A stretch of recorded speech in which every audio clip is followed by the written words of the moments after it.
palavras comigo, pode ser? Ajuda no perigo, o que Deus faz, mesmo quando não vemos. De novo, ajuda no perigo, o que Deus faz, mesmo quando não vemos. Ok. 2 Coríntios, capítulo 20, vai ser a nossa passagem. Se você tem uma Bíblia com você e puder abrir, senão você pode só ouvir eu falei Crônicas? Felipe, falei Coríntios, perdão. 2 Crônicas, gente. Na Bíblia hebraica, no Antigo Testamento, 2 Crônicas 20. Tem gente falando assim, poxa vida, 2 Coríntios eu sei achar, agora 2 Crônicas, capítulo 20, versículo 1 a 14. Tá bem? Versículo 1 a 14. Eu vou ler, fazer uns pequenos comentários e depois a gente vai tirar umas lições para a gente levar para casa hoje a respeito desse assunto. Ajuda no perigo que Deus faz, mesmo quando não vemos. 2 Crônicas 20, versículo 1 ao versículo 14. É uma história de um rei de Judá chamado Josafá. Versículo 1 diz assim: depois disso, as coisas que aconteceram que foram relatadas no capítulo anterior, os moabitas, os amonitas, com alguns dos meunitas, entraram em guerra contra Josafá. Uma das coisas que a gente tem que nos guardar de fazer quando a gente está na igreja é ouvir essas passagens bíblicas como se fossem somente histórias do passado. São histórias do passado, mas são muito mais do que isso. São histórias do passado que revelam alguma coisa a respeito de Deus e a respeito da nossa própria vida. Então você olha assim, os moabitas, amonitas e alguns dos meunitas entraram em guerra contra Josafá. Você não precisa ser um historiador, nem um gênio, para entender que a situação de Josafá estava muito feia. Porque são 3 exércitos contra um. Por melhor que o estado do exército de Judá fosse, sem saber nada mais a respeito da história, nós podemos ver, caramba, 3 exércitos contra um é difícil. Eles estão vindo para arrebentar mesmo, não é para ter uma batalha de igual para igual. Eles estão vindo para aniquilar Judá. É por isso que eles estão vindo. Agora, a situação se torna pior ainda. Veja o versículo 2. Então informaram a Josafá: um exército enorme, fale comigo, enorme. Um exército enorme vem contra ti, de Edom, do outro lado do Mar Morto. Que bom, tem um tempinho ainda. Já está em Azazon Tamar, isto é, em Gede. Em Gede não é em Edom, é desse lado do Mar Morto. É pertinho de Israel. Se você olhar no mapa, em Gede é a última parada de um exército que viria de lá antes de cruzar até Israel. Já estava do lado, porque Israel é assim, você tem no meio uma cadeia de colinas, né, de morros. Jerusalém está lá em cima, você tem a costa de um lado e do outro lado você tem o vale do Rio Jordão. O Rio Jordão vem do que nós chamamos do Mar da Galileia, né, e desce até o Mar Morto. Edom é do outro lado do Mar Morto. E aí tem outras montanhas. Esses exércitos vinham daquela área, só que eles já tinham descido, já tinham atravessado, e En-Gedi é a última parada antes de Jericó.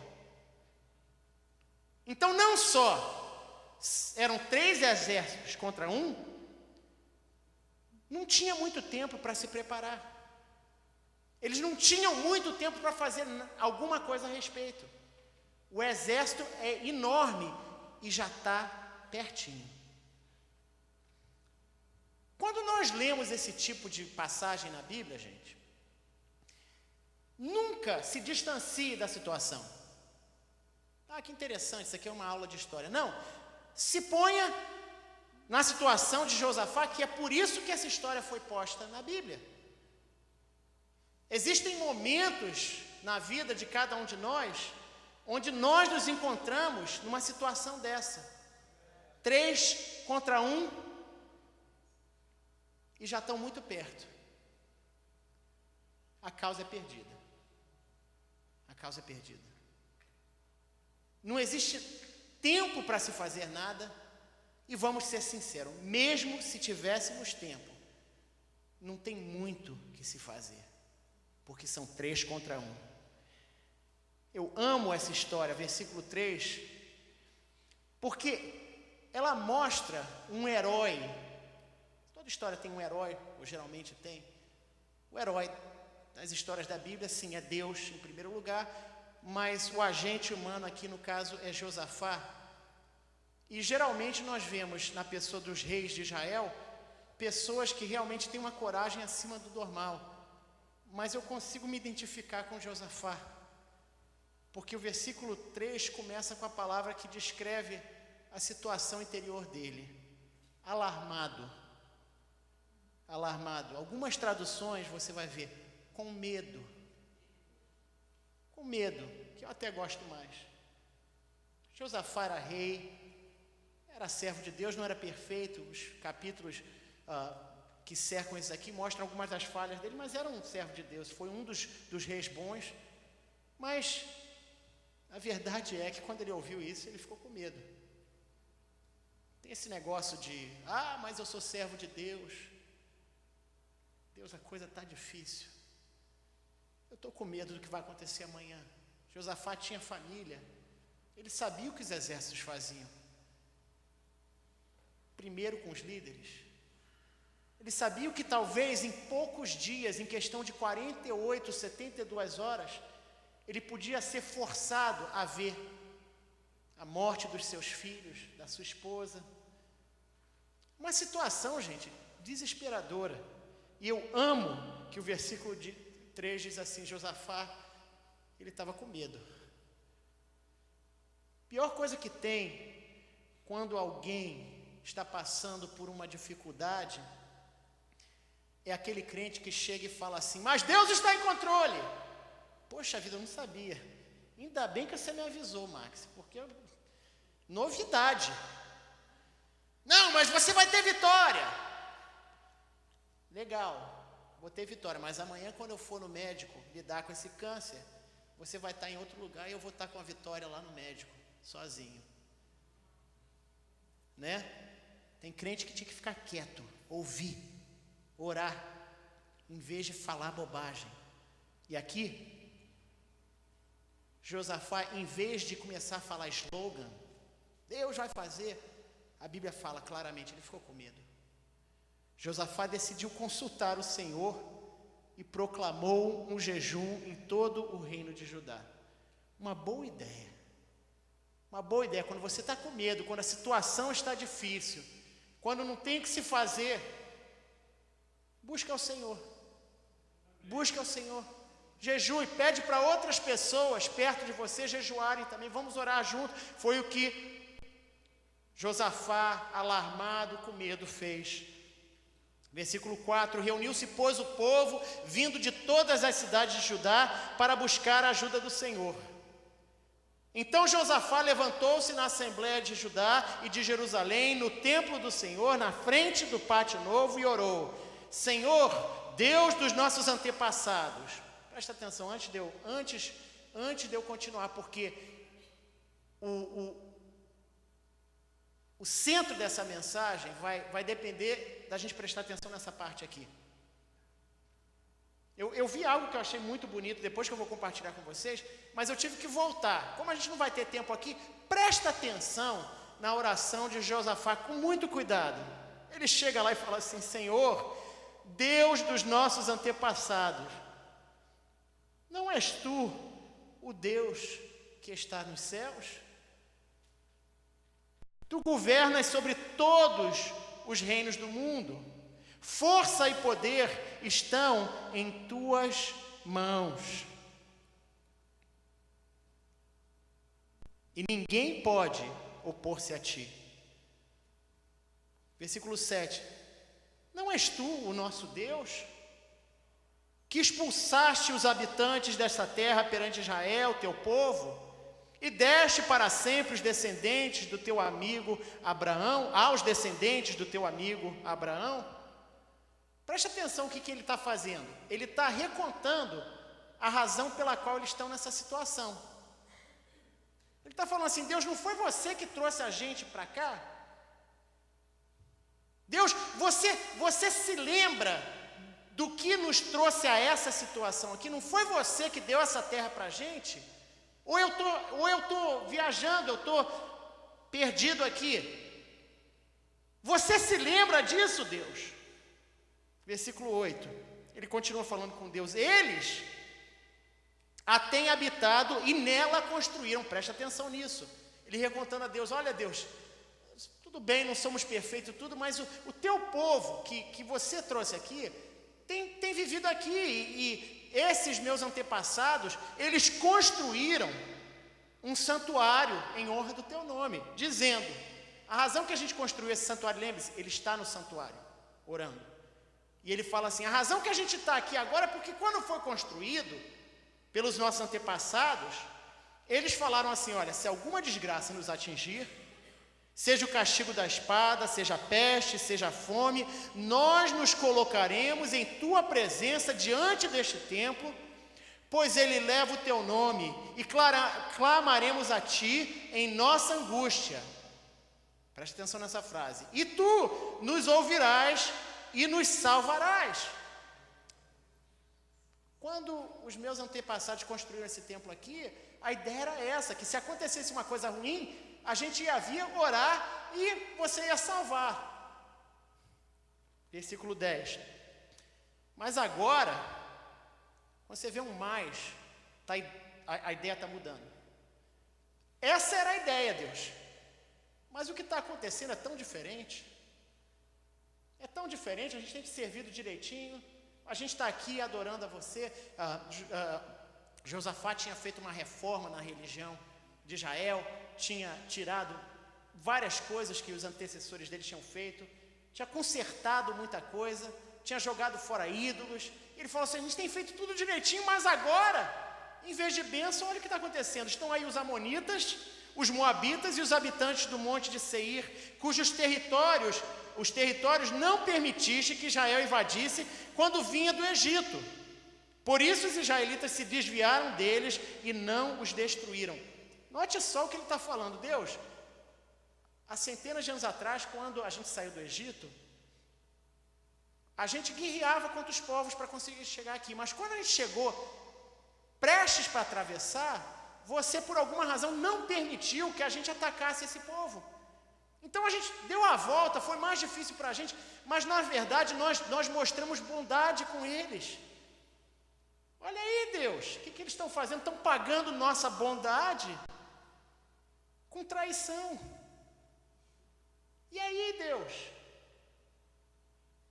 Versículo 11. Vê agora. Deus, dá uma olhadinha aí. Dá uma olhadinha aí, vê agora. Fale comigo, vê agora. Você já teve uma situação que você queria que Deus simplesmente desse uma olhadinha para você? Que parece que Ele está distante, e você fala assim: Deus, por favor, dá uma olhadinha aí, vê agora, como estão nos retribuindo, Pai, nós só fizemos bondade para com essas pessoas, vê aí, como eles estão retribuindo a bondade que nós fizemos para com eles. Ao virem expulsar-nos da terra que você nos deu, que nos deste por herança. Ele termina aí: ó Deus, não irás tu julgá-los? Não irás tu julgá-los? Pois não temos força para enfrentar esse exército imenso que está nos atacando. Eu amo essa frase aí. Não sabemos o que fazer. Mas os nossos olhos se voltam para ti. Que situação difícil. Que situação difícil. A única coisa que eu posso falar a respeito dela é que Josafá fez a escolha certa.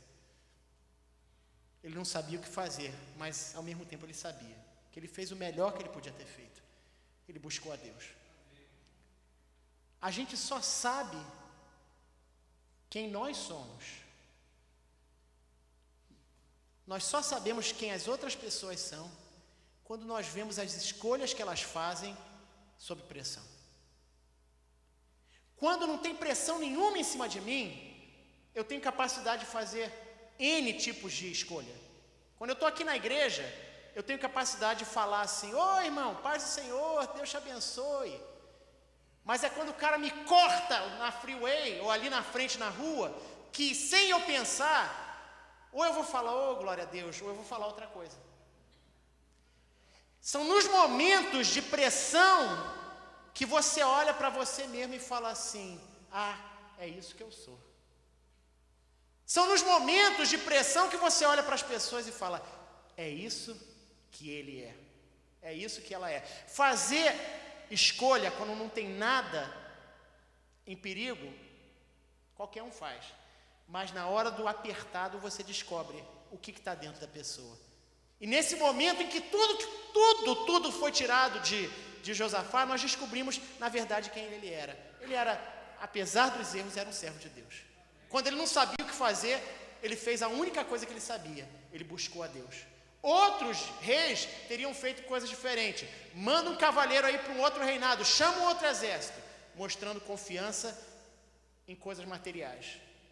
Ele não. Deus, não sabemos o que fazer, mas os nossos olhos se voltam a ti. Todos os homens de Judá, com suas mulheres e seus filhos, até de colo estavam ali de pé diante do Senhor.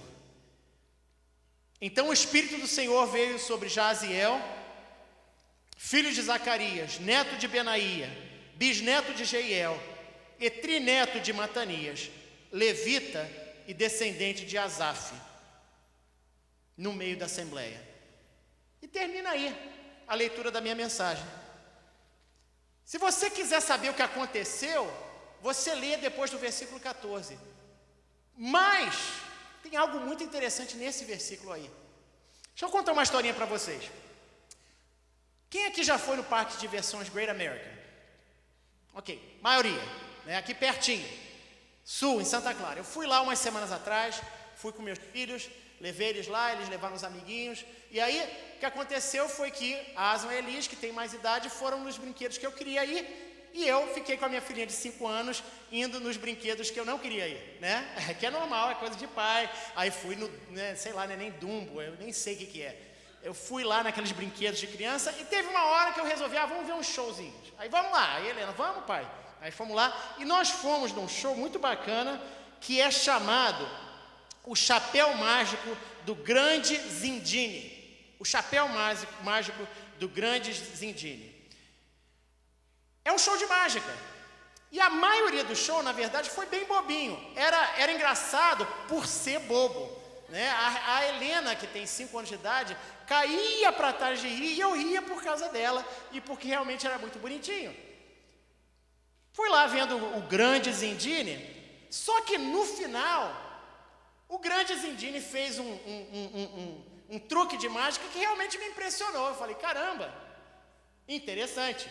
E foi assim, o Grande Zindine chamou uma criança para o palco e falou assim, ele botou um chapéu enorme e falou assim, eu agora vou ler a sua mente, eu agora vou ler a sua mente. E aí ele prosseguiu em pedir para a criança pensar em várias coisas, e ele ia adivinhar. Então ele falava assim, olha, pense agora, quantos anos você tem? Mas não fale nada, não fale nada. Ele fazia um negócio assim e escrevia num quadro negro. 5 anos. Fale agora quantos anos você tem. Aí a criança falava 6. Aí ele, caramba. Ok, vou tentar de novo. Pense agora na sua cor favorita. E a criança pensava. Aí o Grande Zindine, azul. E escrevia. Fale agora para todo mundo, qual é a sua cor favorita? Aí a criança, laranja. Aí ele, pense agora no nome da sua mãe. Melanie, escrevia lá. Fale para todo mundo agora o nome da sua mãe. A criança dizia, Mary. Foram 4, 5, 6 perguntas, não lembro. Última. Pense agora na sua comida predileta. Aí ele fez aquilo tudo. Cereal. Fale para todo mundo agora. A criança dizia, biscoito. Aí a gente riu, porque ele sempre errava. Ele sempre errava e realmente foi engraçado. Só que aí o grande Zindini falou assim, olha, vai de volta, desculpe, todo mundo já estava batendo palma. Aí ele bateu assim a mão no bolso e falou assim, peraí. Aí ele botou a mão no bolso, tirou um pedaço de papel e falou assim, o que é isso aqui? Ele abriu um pedaço de papel e no papel estava escrito 6, laranja, Mary, biscoito. Eu não sei como é que ele fez aquilo, mas eu tive que bater palma. Porque ele já tinha, e foi claramente, não foi nada montado. Foi uma criança que realmente foi pego lá na hora. Ele já tinha as respostas no bolso. E eu pensei de como ele fez aquilo, tudo bem, mas a mágica foi legal, o truque foi legal. O truque foi que ele já tinha no bolso as respostas que a criança tinha dado, pensado a respeito, antes mesmo dele ter feito as perguntas. Interessante. Deus fez algo parecido aqui nessa passagem. Quando eu estava preparando essa passagem, eu por um acaso divino assim, porque esse não era o meu assunto, a série que estamos pregando lá na igreja a respeito de louvor e adoração, e eu por um acaso achei interessante essa lista de nomes. E eu falei assim, olha que interessante esses nomes aqui. E em hebraico, os nomes geralmente terminam tem o sufixo El ou Yah, né? E El é um dos nomes de Deus, talvez, ou existe um nome para Deus que é simplesmente El, ou então é a forma curta de Elohim, né? E Yah é uma forma curta de Javé, da onde a gente tira Jeová. Então, os nomes em hebraico, geralmente, quando você vê El, ou você vê Yah, é alguma coisa a respeito de, o nome foi dado em honra a Deus. Então, por exemplo, o nome da minha filha Elis, não foi por causa da Elis Regina, eu amo a Elis Regina, mas na verdade é porque Elis é a forma feminina de Elias. Elias, na verdade, tem esses dois, El e Yas. Yas é Jeová, é El, Deus, e o sufixo I é meu. Então, Jeová é meu Deus, Elias. Aí botamos o nome de Elis, né? Então, quando eu vi essa lista aqui, eu achei, olha que interessante, não tem nada a ver com nada, mas olha, os nomes aqui são todos eles, né? Jaziel, Zacarias, Benaía, Jeiel, Matanias. Asaf é o único que, na verdade, não tem nada na sua forma que fale de Deus, mas achei interessante, falei assim, para que isso, né? Para dar o pedigree. Eu estava olhando assim no comentário, e o comentário falou, para dar na verdade, o pedigree do profeta, que esse cara era profeta mesmo. Por alguma razão, eu resolvi dar uma olhada no significado dos nomes. Presta atenção. Então, o Espírito do Senhor veio sobre Jaaziel. Jaaziel significa Deus verá. Filho de Zacarias, significa Jeová se lembra. Neto de Benaía, significa Jeová construiu. Bisneto de Jeiel, significa Deus preservou. E trineto de Matanias, significa dom de Jeová. Levita e descendente de Asaf, Asaf significa aquele que junta, que remove ou que destrói. Removendo, destrói. No nome das pessoas que estavam relacionadas ao profeta, Deus respondeu todas as perguntas de Josafá. Presta atenção, porque agora eu vou inserir os nomes aonde eles devem ir. Quando Josafá começou a orar, ele falou assim, versículo 7, não és tu, Deus, que expulsasse os habitantes dessa terra perante Israel, teu povo, e a deste para sempre aos descendentes de teu amigo Abraão? Você se lembra, Deus? Zacarias, Jeová se lembra. Jeová se lembra. Você se lembra, Deus? Sem problema nenhum, eu me lembro. Deus, quando meus antepassados chegaram aqui, eles têm habitado nessa terra e nela construíram um santuário em honra do teu nome. Não. Benaías, Jeová construiu. Eles fizeram o trabalho, mas quem construiu o templo foi Jeová. Se alguma desgraça nos atingir, ele falou assim, nós construímos falando assim, olha, se acontecer alguma coisa ruim, se alguma desgraça nos atingir, seja castigo de espada, nós vamos vir aqui clamar a você e na nossa angústia, você vai nos salvar. Jeiel, Deus preservou. Eu respondi, você pode estar falando do problema, mas você está aqui porque eu salvei até agora. Com o implícito, se eu fiz até agora,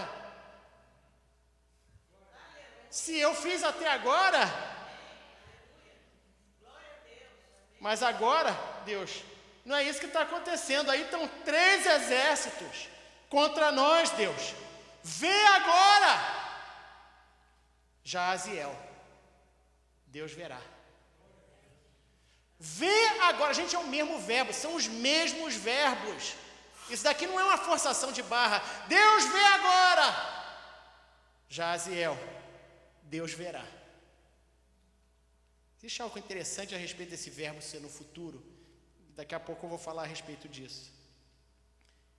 Deus, eles estão nos traindo. Nós fomos tão bons com Ele. Olha só o que eles estão fazendo. Estão nos retribuindo com o mal quando nós demos o bem. Estão querendo jogar a gente fora dessa terra que você nos deu. Olha o verbo aí. Nos deu por herança. Matanias.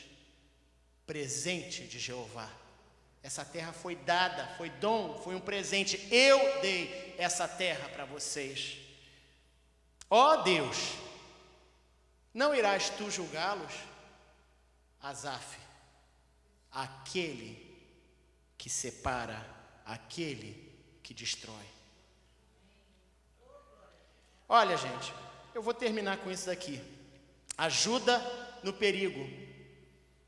O que Deus faz mesmo quando não vemos.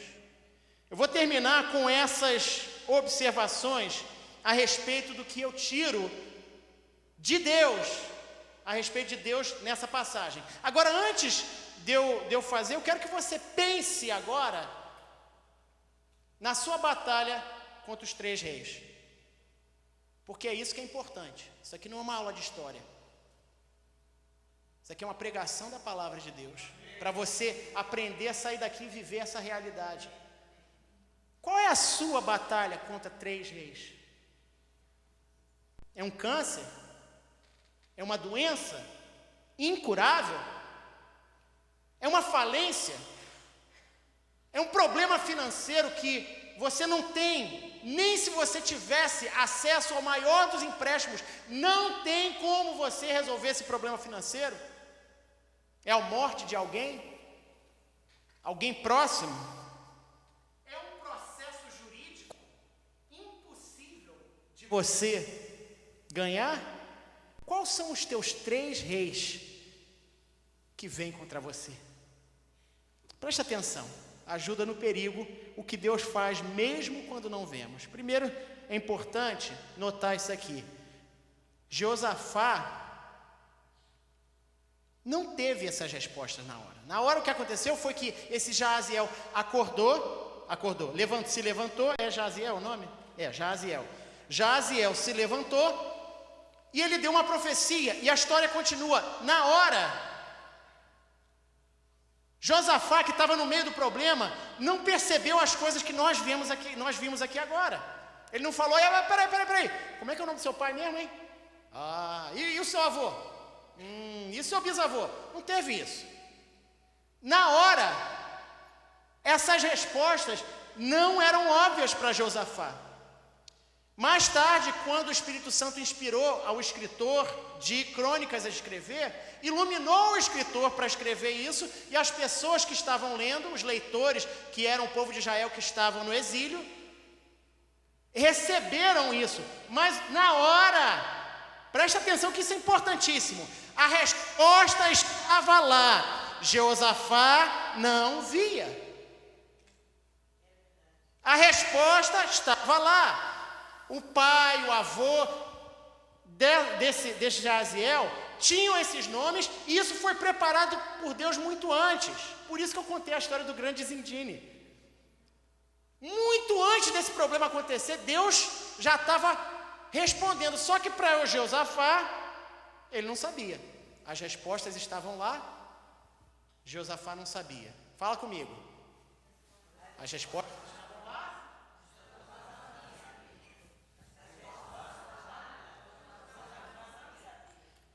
Na hora, Deus parecia estar por fora, mas no final mostrou que tinha resposta antes mesmo das perguntas serem feitas. Deus fez como o grande Zindine. O que isso tem para você? Nada pega Deus de surpresa. O seu maior problema, o meu maior problema, me pegou de surpresa, te pegou de surpresa, ainda vai te pegar de surpresa. Deus não. Ele já está sabendo da coisa há muito tempo atrás. E Ele já tem a resposta. Quer você veja, quer eu veja ou não. É importante demais você entender e crer nisso.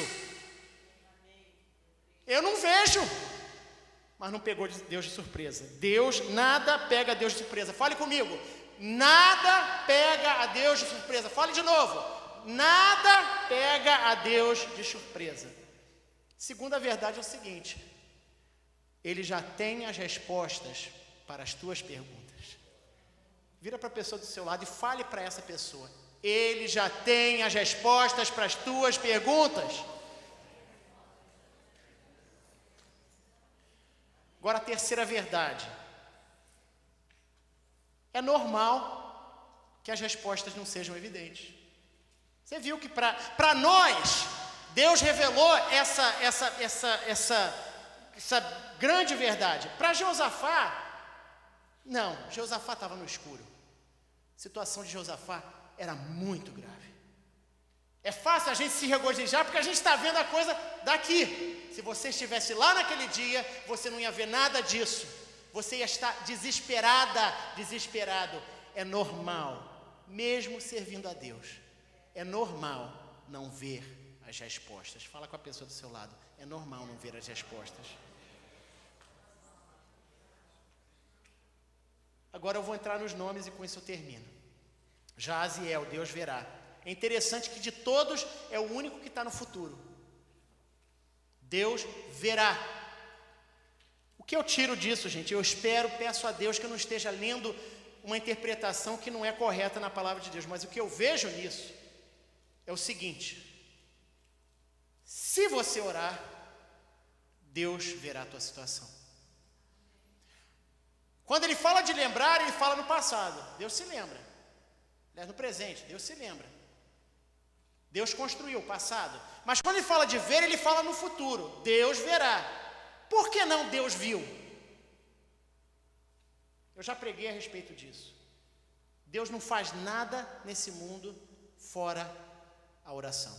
Se ele não for convidado para uma situação, ele não entra. Não é porque ele não tem poder, é porque ele fez desse jeito. Os céus dos céus pertencem a Deus, mas a terra ele deu aos filhos dos homens. Deus não faz nada a não ser que ele seja convidado a entrar na situação em oração. Então, Deus vai ver minha situação se você convidar ele para entrar na sua situação. Ele verá.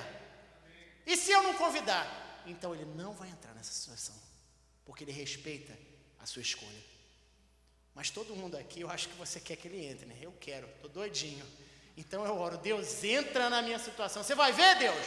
Pode deixar, meu filho. É uma promessa que ele dá para mim e Deus não mente. Ele diz para você: se você me convidar, eu vou ver a tua situação. Pronto, acabou. Que mais? Zacarias. Jeová se lembra de tudo que ele acertou com você, de tudo que ele te prometeu, e ele não vai deixar de cumprir nada. Zacarias, Jeová se lembra de tudo que ele te prometeu.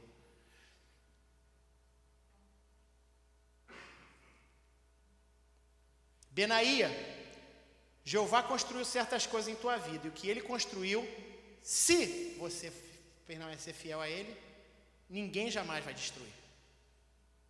O que Deus construiu na sua vida, se você permanecer fiel a Ele, ninguém jamais vai destruir.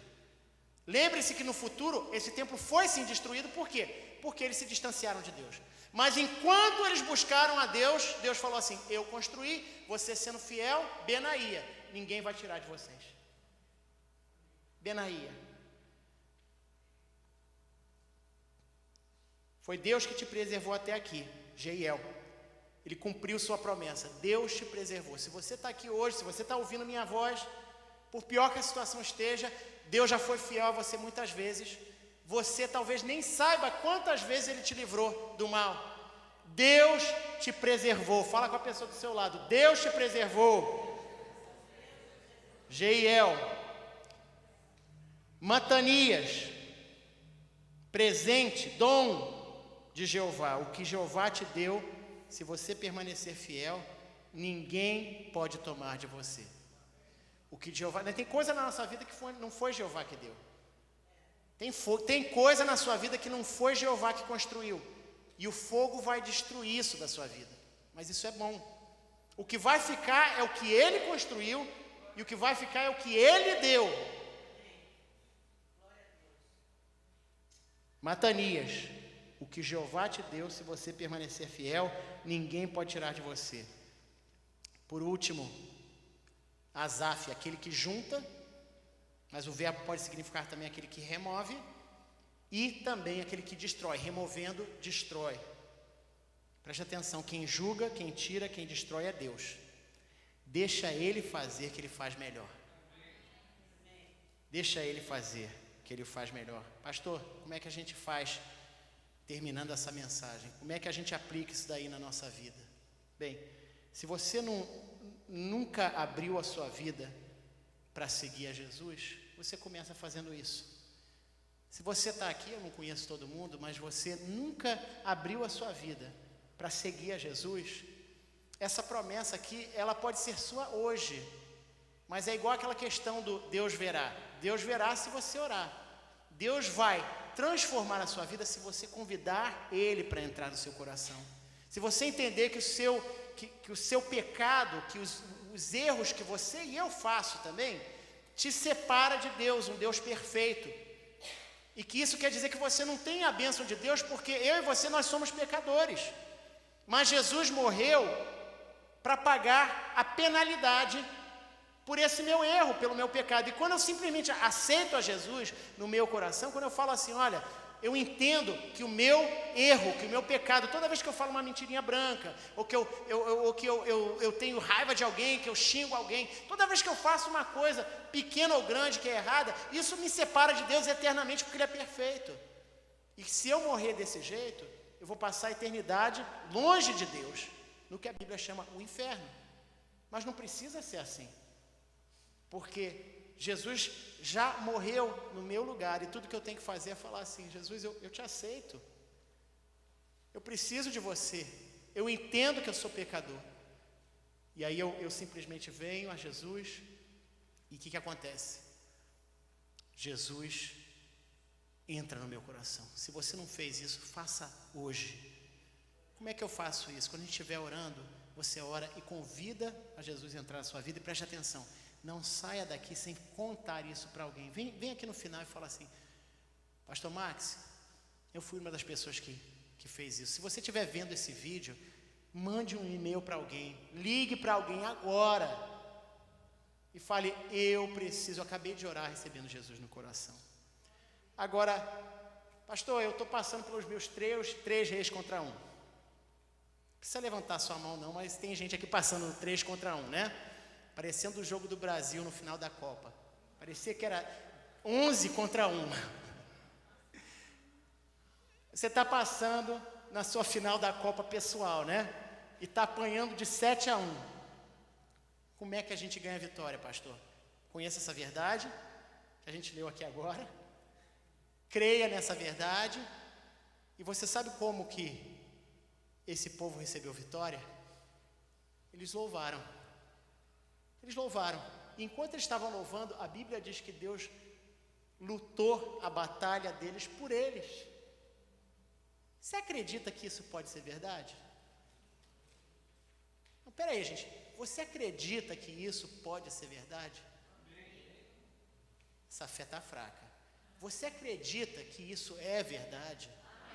Gente, sinceramente, se eu tenho dificuldade às vezes, mas eu falo assim, se eu não acreditar nisso daqui, eu tenho que pendurar a chuteira. Se é verdade, é maravilhoso. Se não for, eu não posso mais subir num púlpito. E eu tenho que fazer uma escolha. Eu não estou vendo, mas eu creio que é verdade. Aí eu leio uma história dessa, eu falo, legal, eu não estou vendo, mas Josafá também não estava vendo. Então por quê? Sei lá, porque às vezes Deus quer que a gente haja por fé. Ele já tem a resposta. Vamos começar a louvar que a resposta vem. A gente pode terminar louvando? Pode ser? Eu posso usar o violão? Pode ser? É possível? Pode botar o microfone aqui para mim, William? O William está parecendo aquele jogador de futebol da Espanha, como é que é mesmo? Com cabelinho assim pequenininho e...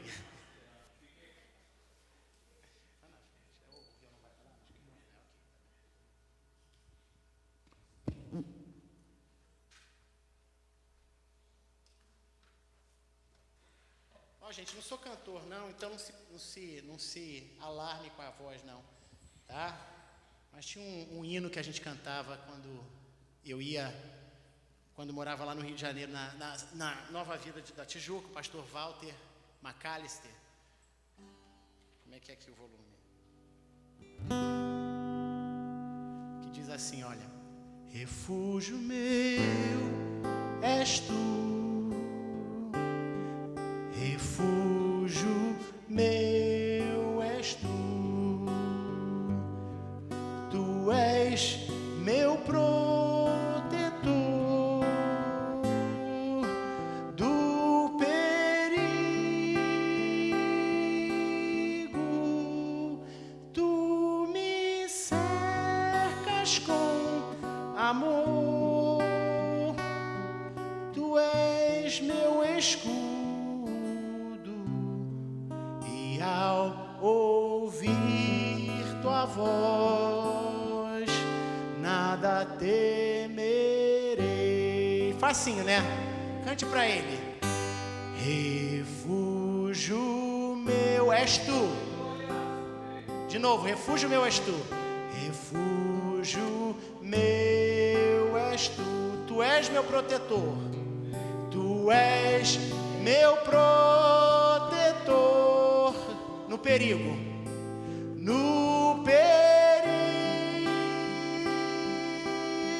tu me cercas com amor, tu me cercas com amor,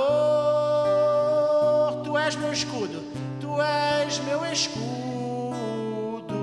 e ao ouvir tua voz, nada temerei. Lembre-se, enquanto você louva, Ele luta por você. Cante. Refúgio meu és tu. Fale para Ele. Refúgio meu. Refúgio meu és tu. Tu és meu protetor. Tu és meu protetor no perigo. No perigo.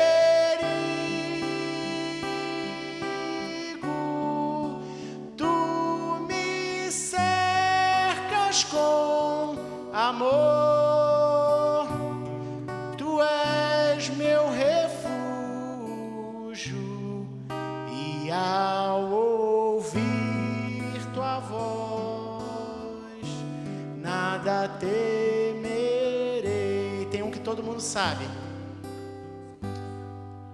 Aleluia.